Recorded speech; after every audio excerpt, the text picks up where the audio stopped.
പരിശുദ്ധ അമ്മ മാതാവ് വഴി എനിക്ക് ലഭിച്ച എല്ലാ അനുഗ്രഹങ്ങൾക്കും ഞാൻ ഈശോയോട് നന്ദി പറയാണ്. ഞാൻ മിത അനൂപ്. ഞാനൊരു ഹോമിയോ ഡോക്ടറാണ്. ഞാനിവിടെ നിൽക്കുന്നത് എനിക്ക് കിട്ടിയ അനുഗ്രഹങ്ങൾ സാക്ഷ്യപ്പെടുത്താനാണ്. ഞാൻ കുറേ കാലമായിട്ട് ജോബ് അന്വേഷിച്ചുകൊണ്ടിരിക്കുമായിരുന്നു. ഞാൻ UAE-ലാണ്. ഞാൻ ഉടമ്പടി എടുത്തത് 2023 ജൂലൈ മാസമാണ്. ഞാൻ അബുദാബിയിലാണ്. അവിടെ വെച്ചിട്ട് എനിക്കൊരു 5 വർഷത്തെ ഗ്യാപ്പ് ഉണ്ട്. ഞാൻ ഹോമിയോ പ്രാക്ടീസ് ചെയ്തതിന് ശേഷം ഒരു 5 വർഷത്തെ ഗ്യാപ്പ് ഉണ്ടായിരുന്നു. അപ്പോൾ ജോബ് അന്വേഷിച്ച് കുറേ നടന്നായിരുന്നു. അപ്പോഴാണ് ഇങ്ങനെ ഒരു ഉടമ്പടിയുടെ കാര്യങ്ങളൊക്കെ ഞാൻ അറിയണത്. ഉടമ്പടി അപ്പം എനിക്ക് തോന്നി, എന്തുകൊണ്ടാണ് ഉടമ്പടി, എന്താണ് ഇവിടെ സ്പെഷ്യലായിട്ടുള്ളതെന്ന് ഞാൻ ചിന്തിച്ചു, എല്ലാവരെയും പോലെ തന്നെ. പക്ഷേ എന്തോ ഞാൻ ഒരു സാക്ഷ്യം കേൾക്കാനിടയായി. ആ സാക്ഷ്യം കേട്ടതിന് ശേഷമാണ് എനിക്കും ഉടമ്പടി എടുത്താൽ എന്തുകൊണ്ട് എനിക്ക് എടുക്കാൻ പറ്റില്ല.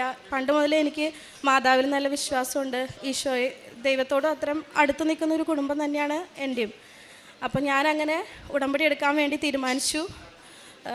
ഉടമ്പടി എടുത്തു. അതിൻ്റെ ഒപ്പം തന്നെ ജോബിനുള്ള കാര്യങ്ങളൊക്കെ സ്റ്റാർട്ട് ചെയ്ത് തുടങ്ങി. ആദ്യം ഈ ഒരു 5 വർഷത്തെ ഗ്യാപ്പ് വന്നതുകൊണ്ട് എനിക്ക് എവിടെ നിന്ന് തുടങ്ങണം, എങ്ങനെ ചെയ്യണം എന്നൊന്നും അറിയണ്ടായിരുന്നില്ല. അപ്പം അങ്ങനെ ഇരിക്കുമ്പോഴാണ് എൻ്റെ ഒരു ഫ്രണ്ട് വഴി എനിക്ക് ഒരു അസസ്മെൻറ്റ് പോലെ മെഡിക്കൽ ഡോക്യുമെൻറ്റേഷനെ കുറിച്ചിട്ട് ചെയ്യാനുള്ള കാര്യങ്ങൾ, അതും പ്രാർത്ഥിക്കുന്നതിൻ്റെ ഇടയ്ക്ക് തന്നെയാണ് എനിക്ക് ആ കോൾ വന്നത്. അത് ഒരുപാട് പ്രാവശ്യം ഞാൻ കോൾ അറ്റൻഡ് ചെയ്ത് നോക്കി, മീൻസ് കോൾ വിളിച്ചു നോക്കി, പക്ഷേ എനിക്ക് കിട്ടണ്ടായിരുന്നില്ല. പിന്നെ പ്രാർത്ഥിച്ചതിന് ശേഷമാണ്, പ്രാർത്ഥിച്ച് മാതാവിനോട് കരഞ്ഞ് കുറേ പ്രാർത്ഥിച്ചതിന് ശേഷമാണ് എനിക്കത് അതുവരെ കിട്ടാത്ത ആ കോൾ എനിക്കപ്പോൾ കിട്ടി. അതിനുശേഷം ഞാൻ അതിന് ജോയിൻ ചെയ്തു. അപ്പോൾ അതൊക്കെ എനിക്ക് എക്സ്പീരിയൻസ് ഒന്നും ഇല്ലാത്തതുകൊണ്ട് എന്തെങ്കിലും ഒരു ജോബ് എന്നുള്ള രീതിയിലാണ് അപ്പം ഞാൻ നിന്നിരുന്നത്. അതിനുശേഷം എനിക്ക് അവിടെ ആ ജോബ് സ്റ്റാർട്ട് ചെയ്തു ഞാൻ. അതിൻ്റെ ഒപ്പത്തിന് എനിക്ക് എൻ്റെ ഒരു പൊസിഷൻ അനുസരിച്ച് നല്ലൊരു ജോബ് കിട്ടാൻ വേണ്ടി, അത് ഞാൻ സാലറിയൊക്കെ പറഞ്ഞ് ഇത്രയെങ്കിലും എനിക്ക് കിട്ടണേന്ന് പറഞ്ഞു, അങ്ങനെയൊക്കെയാണ് ഞാൻ പ്രാർത്ഥിച്ചേർന്നത്. പിന്നെ അതിനുശേഷം കുറച്ച് നാളിൽ ഒരു 4 മാസം മുന്നോട്ട് പോയി. 4 മാസമല്ല, 3 മാസത്തോളം മുന്നോട്ട് പോയി. അതിൻ്റെ ഒപ്പത്തിന് ജോബ് അന്വേഷിച്ചുകൊണ്ടിരിക്കുമായിരുന്നു. അതിൻ്റെ ഇടയ്ക്ക് ഈ 90ാമത്തെ ദിവസം എനിക്കൊരു കോൾ വന്നു. അപ്പോൾ ഞാൻ വിചാരിച്ചു, ഫസ്റ്റ് ഒരു കോൾ കിട്ടി, ദൈവമേ ഇതായിരിക്കും മാതാവ് പറഞ്ഞു വെച്ചേക്കുന്ന ജോബായിരിക്കും എന്ന് വിചാരിച്ചിട്ട് ഞാൻ അതിന് വേഗം ഭയങ്കര ഹാപ്പി ആയിട്ട് പോയി. കുറച്ച് കാര്യങ്ങളൊക്കെ മാതാവിൻ്റെ ഉപ്പും കാര്യങ്ങളൊക്കെ എൻ്റെ കയ്യിലുണ്ടായിരുന്നു. പക്ഷെ ഞാൻ ആ ജോലിക്ക് പോയിപ്പം ഫസ്റ്റ് ഇൻ്റർവ്യൂ അറ്റൻഡ് ചെയ്യാൻ പോയപ്പം അവർ പറഞ്ഞു, ഇത് അയ്യോ മോള് ഡോക്ടറല്ലേ, ഇത് അങ്ങനത്തെ ഒരു പോസ്റ്റല്ല. എന്നെ വിളിച്ചത് ഇൻഷുറൻസ് റിലേറ്റഡ് ആയിട്ടുള്ള ജോബിനാണ്, അതിനാണ് ഞാൻ അപ്ലൈ ചെയ്തത്. പക്ഷെ അവിടെ പോയി കഴിഞ്ഞപ്പം ഇതൊന്നുമല്ല, റിസപ്ഷനിലിരിക്കാനാണ് അവർ, അതിന് വേണ്ടിയിട്ടുള്ള ഇൻ്റർവ്യൂ ആണ് അവിടെ അപ്പം നടന്നുകൊണ്ടിരുന്നത്. അതിന് മുമ്പ് വരെ ഇൻഷുറൻസിൻ്റെ ഒക്കെ ഉണ്ടായിരുന്നു. പക്ഷേ അത് ഒരുപാട് ഹസ്ബൻഡും ഉണ്ടായിരുന്നു എൻ്റെ കൂടെ. ഞങ്ങൾ ഒരുമിച്ചാണ് അന്ന് പോയത്. അന്ന് എനിക്ക് ഹസ്ബൻഡിന് ഒരു മീറ്റിംഗ് ഒക്കെ ഉണ്ടായിരുന്നു, പക്ഷെ അതൊക്കെ ക്യാൻസൽ ചെയ്തിട്ട് ആണെന്ന് അവിടെ പോയത്. പെട്ടെന്ന് ആൾക്കൊരു സർജറി, അവിടുത്തെ എന്നെ ഇൻ്റർവ്യൂ ചെയ്യുന്ന ഡോക്ടർക്കൊരു സർജറി എന്തോ ഉള്ള കാരണം പിന്നെയും ഒരുപാട് ലേറ്റായി. ഞാൻ 2 മണിക്ക് പോയിട്ട് 4:30 ആയപ്പോഴാണ് എനിക്ക് ഇൻ്റർവ്യൂ, ഞാനൊരാളുണ്ടെന്ന് ആളറിയണത്, ഡോക്ടർ. അപ്പോൾ എന്നെ അപ്പോൾ വിളിച്ചു. പക്ഷെ അപ്പോൾ എനിക്ക് ഭയങ്കര നിരാശയായിരുന്നു. ദൈവമേ, എനിക്ക് ഇത്രയും ഞാൻ പ്രാർത്ഥിച്ചിട്ട് എനിക്ക് ഇൻഷുറൻസ് എങ്കിലും, ഒരു ഡോക്ടറായിട്ട് ഇൻഷുറൻസ് എങ്കിലും കിട്ടണേന്ന് പ്രാർത്ഥിക്കുമ്പോൾ അതും ഇല്ലാതെ റിസപ്ഷനിസ്റ്റിലോട്ടൊക്കെ എനിക്ക് ഒരിക്കലും ഒരു ജോബിനും ഇത് ചെയ്യണതല്ല. പക്ഷേ എങ്കിലും എനിക്കത് ഭയങ്കര സങ്കടമായിരുന്നു. പിന്നെ ഞാൻ മാതാവിൻ്റെ അടുത്ത് അന്ന് ഞാൻ കുറേ മാതാവിനോട് ഞാൻ കുറേ സംസാരിച്ചു. എനിക്കൊരു ജോബില്ല, ഞാൻ ചോദിച്ചോളൂ എന്ന് പറഞ്ഞിട്ട് കുറേ കാര്യങ്ങൾ സംസാരിച്ചു അങ്ങോട്ട് അങ്ങനെ. അപ്പോൾ എനിക്ക് തോന്നി, ഞാൻ എന്തായാലും എൻ്റെ മരണം വരെ ഞാൻ ഈ ഒരു ഉടമ്പടി എടുക്കണമെന്ന് എനിക്ക് തോന്നി. അന്ന് എനിക്ക് ഫീവറൊക്കെ വന്നായിരുന്നു. അപ്പോൾ എനിക്ക് തോന്നി, ഫീവർ വന്നാലും ശരി, എന്ത് സംഭവിച്ചാലും എനിക്ക് ഈ ഒരു ജോബ് കിട്ടണം. അത് അപ്പം എൻ്റെ ഒരു വലിയൊരു ആഗ്രഹമായിരുന്നു. പിന്നെ ഞാൻ പ്രാർത്ഥിച്ചു. ഒന്നിലും വ്യത്യാസം വരുത്തിയില്ല. എല്ലാം ചെയ്യുന്ന പോലെ തന്നെ ഉടമ്പടിയുടെ കാര്യങ്ങളൊക്കെ കൃത്യമായിട്ട് പാലിച്ചുകൊണ്ട് മുന്നോട്ട് പോയി.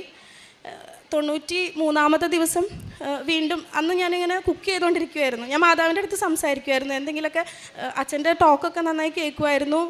അതിൽ അച്ഛൻ പറയുന്നുണ്ടായിരുന്നു, വിശ്വസിക്കുക മാത്രം ചെയ്യുക, ദൈവം തന്നെ തരും എന്ന് പറഞ്ഞ 2 വചനം. അതെൻ്റെ മനസ്സിൽ ഇപ്പോഴും ഉണ്ട്. അതുപോലെ തന്നെ ഞാൻ ഇടയ്ക്ക് പ്രാർത്ഥിക്കുമ്പോൾ എനിക്കൊരു വചനം കിട്ടുമായിരുന്നു. കഴുത്ത് ഞെരിച്ച് കൊന്ന മൃഗങ്ങളെ ഭക്ഷിക്കരുത്, അങ്ങനത്തെ ഒരു വചനം. അതിപ്പോൾ എനിക്ക് കറക്റ്റ് ഓർമ്മയില്ല. ആ ഒരു വചനം ഇടയ്ക്ക് കിട്ടുമായിരുന്നു.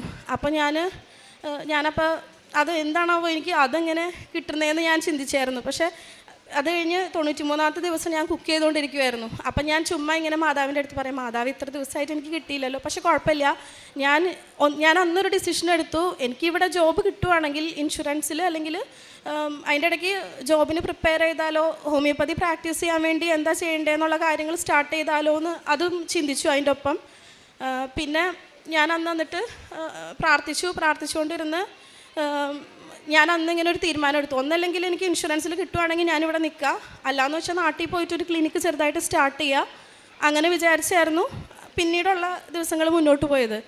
അങ്ങനെ ഇരിക്കെ കുക്ക് ചെയ്യുന്നതിൻ്റെ ഇടയ്ക്ക് ഞാനിങ്ങനെ മാതാവിൻ്റെ അടുത്ത് പറയുവാണ്, ഇങ്ങനെ ചുമ്മാ സംസാരിക്കുന്ന പോലെ പറയുവാണ്, എനിക്ക് ഇപ്പോൾ ഒരു കോള് വന്നായിരുന്നെങ്കിൽ, നല്ലൊരു ഹോസ്പിറ്റലിൽ നിന്ന് ഇപ്പോൾ ഒരു കോള് വന്നായിരുന്നെങ്കിൽ, ആ കോളിൽ ആ ഒരു ജോബ് എനിക്ക് കിട്ടിയായിരുന്നെങ്കിൽ എന്ന് ഞാൻ പ്രാർത്ഥിച്ചു.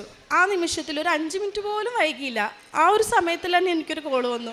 ആ കോള് നല്ലൊരു ഹോസ്പിറ്റൽ, UAE നമ്പർ 1 ഹോസ്പിറ്റലാണ്. അങ്ങനത്തെ ഒരു ഹോസ്പിറ്റലിൽ നിന്ന് ഓതറൈസേഷൻ ഓഫീസറായിട്ടുള്ള ജോബായിരുന്നു.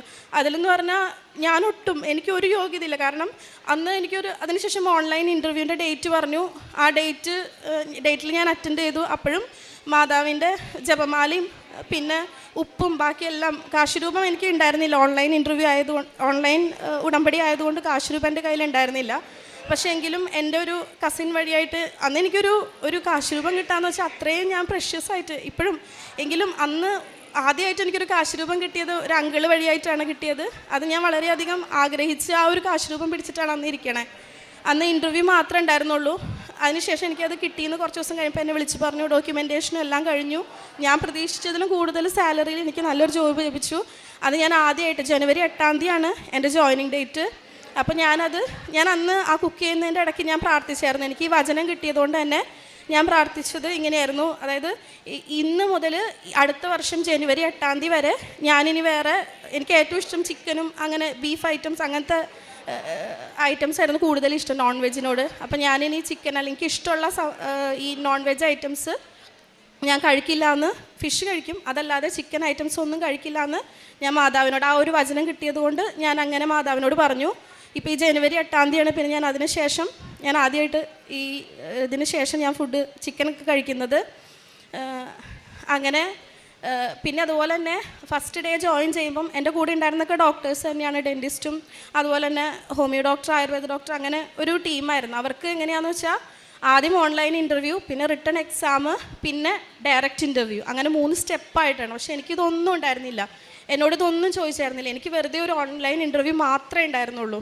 അത് മാതാവിൻ്റെ പക്ഷേ റിട്ടൺ എക്സാമൊക്കെ ഉണ്ടെങ്കിൽ എനിക്ക് ചിലപ്പോൾ അതിന് പറ്റില്ലായിരിക്കാം. അതുകൊണ്ടായിരിക്കാം മാതാവ് എനിക്ക് അങ്ങനെ മീൻസ് റിട്ടൺ എക്സാമൊന്നും ഇല്ലാതെ ഈ ഒരു ഇൻ്റർവ്യൂ മാത്രം, അതും ഞാൻ പറയുന്നതൊക്കെ ഞാൻ പഠിച്ചിട്ടെന്ന് വെച്ചാൽ കുറച്ച് കാര്യങ്ങളൊക്കെ ചുമ്മാ വായിച്ചിട്ടുണ്ടെന്നല്ലാണ്ട് എനിക്ക് കൂടുതൽ ഡീപ്പായിട്ടൊന്നും അറിയില്ല. കാരണം ഞാൻ പ്രാക്ടീസ് ചെയ്യുന്നത് ഹോമിയോപ്പതിയാണ്, ഞാൻ കുറച്ച് പ്രാക്ടീസ് ചെയ്തേക്കുന്നത്. അതും 2 വർഷം കറക്റ്റായിട്ട് പ്രാക്ടീസ് ചെയ്തിട്ടുമില്ല. പക്ഷേ ഇത് ഇൻഷുറൻസ് ഫീൽഡാണ്. അപ്പോൾ അതുകൊണ്ട് തന്നെ അതിൽ കുറച്ച് കാര്യങ്ങൾ എനിക്ക് വളരെ കുറച്ച് കാര്യങ്ങൾ അറിയണ്ടായിരുന്നുള്ളൂ. അതിൽ നിന്ന് തന്നെയാണ് ക്വസ്റ്റ്യൻസൊക്കെ ചോദിച്ചത്. വേറെ പുറത്തുനിന്ന് അല്ലെങ്കിൽ ഇപ്പം മിണ്ടാതിരിക്കേണ്ട ഒരു അവസ്ഥ എൻ്റെ മാതാവ് എനിക്ക് വരുത്തിയിട്ടുണ്ടായിരുന്നില്ല അന്ന്. എൻ്റെ 1-ാമത്തെ ഉടമ്പടി ഇതായിരുന്നു, ജോബിൻ്റെ കാര്യം. അത് എനിക്ക് മാതാവ്, ഞാൻ പ്രതീക്ഷിച്ചതിലപ്പുറമായിട്ട് ഇപ്പം ഞാൻ 1 വർഷം തികച്ചു. മാതാവിന് 1000 നന്ദി. അതുപോലെ 2-ാമത്തെ കാര്യം എന്ന് പറഞ്ഞാൽ പപ്പയുടെ കാര്യമായിരുന്നു. പപ്പയ്ക്ക് ക്യാൻസർ ആയിരുന്നു, നോൺ ഹോഡ്ജ്കിൻസ് ലിംഫോമയാണ്. അത് ആദ്യമായിട്ട് ഐഡൻറ്റിഫൈ ചെയ്യുന്ന സമയത്ത് ആളൊരു 21 ഡേയ്സ് ICUലൊക്കെ ആയിരുന്നു ലിസി ഹോസ്പിറ്റലിൽ. അത് ആ ഒരു സമയത്ത് ഭയങ്കര ഒരു ക്രിട്ടിക്കൽ സ്റ്റേജ് ആയിരുന്നു. പപ്പേനെ കിട്ടുമോ ഇല്ലയോ എന്നറിയാത്തൊരു സിറ്റുവേഷൻ ആയിരുന്നു. ആ സമയത്ത് ആണ് ഞാൻ ശരിക്കും ഈ ഒരു ഇത് എടുക്കുന്നത് തന്നെ. അപ്പോൾ മാതാവിൻ്റെ അടുത്ത് പ്രാർത്ഥിച്ചതിൻ്റെ ഫലമായിട്ട് എനിക്ക് അതിന് ആ ഒരു ഫസ്റ്റ് സ്റ്റേജ് കീമോതെറാപ്പി ഒന്നും സ്റ്റാർട്ട് ചെയ്യാൻ പറ്റുന്നുണ്ടായിരുന്നില്ല. കാരണം പപ്പയ്ക്ക് കാർഡിയാക് എഫിഷ്യൻസി 45% ഉണ്ടായിരുന്നുള്ളൂ. അതുകൊണ്ട് തന്നെ നമുക്ക് കാർഡിയാക് ടോക്സിക് ആയിട്ടുള്ള ഡ്രഗ്സ് ഒന്നും ചെയ്യാൻ പറ്റില്ലായിരുന്നു. അപ്പോൾ അതുകൊണ്ട് തന്നെ ആൾക്ക് കീമോതെറാപ്പി തന്നെ ചെയ്യാൻ പറ്റില്ല എന്ന് പറഞ്ഞൊരു സിറ്റുവേഷനായിരുന്നു. പക്ഷേ ആ ഒരു പ്രാർത്ഥിച്ച് ഈശോയോടും മാതാവിനോടും പ്രാർത്ഥിച്ചതിൻ്റെ ഫലമായിട്ട് എനിക്ക് പപ്പയ്ക്ക് കീമോതെറാപ്പി ചെയ്യാൻ പറ്റി. അതിനുശേഷം നന്നായിട്ട് അസുഖമൊക്കെ കുറഞ്ഞായിരുന്നു. പക്ഷേ ഇപ്പോൾ ആൾക്കുണ്ട്. പക്ഷേ ഓരോ ദിവസവും മുന്നോട്ട് പോകുന്നത് മാതാവിൻ്റെ ഉടമ്പടി വഴിയാണ് പപ്പ. കാരണം ഈ ഒരു 4th സ്റ്റേജ് ആയിട്ട് കൂടെ ഇപ്പോൾ ഒരു റീസെൻ്റ്ലി കഴിഞ്ഞ ആഴ്ച ഒരു ദിവസം പപ്പ അവിടെ നിന്ന് ഇങ്ങോട്ട് വന്ന് ഉടമ്പടി എടുത്തിട്ട് ആണ് മുന്നോട്ട് പോകുന്നത്. അതായത് ഒരു ദിവസം പപ്പയ്ക്ക് ഉടമ്പടി ഇല്ലാതെ, മാതാവില്ലാതെ മുന്നോട്ട് പോകാൻ പറ്റില്ല. മാതാവിൻ്റെ ഒപ്പം അല്ലാതെ പപ്പയ്ക്ക് ആ വേദന സഹിക്കാനോ അങ്ങനെ ഒന്നും പറ്റില്ല. അങ്ങനത്തെ ഒരു സിറ്റുവേഷനായിരുന്നു. മാതാവിൻ്റെ കയ്യിൽ ഞാൻ പപ്പേനെ ഏൽപ്പിക്കുകയാണ്.